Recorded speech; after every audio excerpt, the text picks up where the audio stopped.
నిన్న వీడియో తీసాం కదా, మధ్యాహ్నం నిండప్పుడు అండి చెప్పింది నిన్న 2ంటికి కదా. ఇది చూడండి, ఇప్పుడు టైం వచ్చేసి అరౌండ్ 1 అవుతుంది. అదిగోండి, నిన్న అసలు ఆ పక్కదానికి అంటుకోలే. నిన్న వచ్చేసి ఇది తీసాం, ఇది ఉందా ఇక్కడ దీనికి అంటుకుందని. ఇప్పుడు చూడండి, ఏకంగా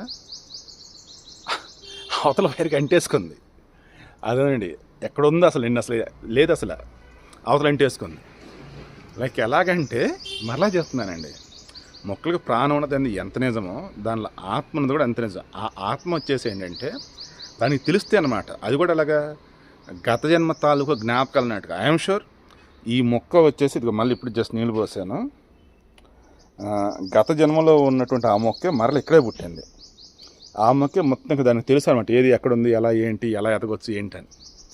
సో నేనేమంటానంటే, చక్కగా ఈ చాలామంది మరలా కుక్కల ప్రేమలో ఫీల్ అవుతారేమో, వేరేలాగా అనుకోవద్దు.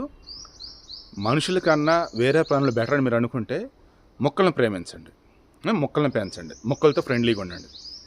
లేదు మనుషుల కన్నా మొక్కల కన్నా మా కుక్కలే బెటర్ అంటారు, మీ ఇష్టం, అది నేనేమన్నాను. బట్ నేనేమంటే ఫస్ట్ ప్రయారిటీ మనుషులకి ఇవ్వండి, మనుషులు కాదంటే సెకండ్ ప్రయారిటీ మొక్కలకి ఇవ్వండి, ఆ తర్వాత జంతువులకి పక్షులకి ఇవ్వండి. నేను చెప్పేది అయితే ఇది, ఎందుకంటే ఆ మొక్కలు ఉంటేనే మనమైనా ఎవరైనా. ఓకేనా? Thank you.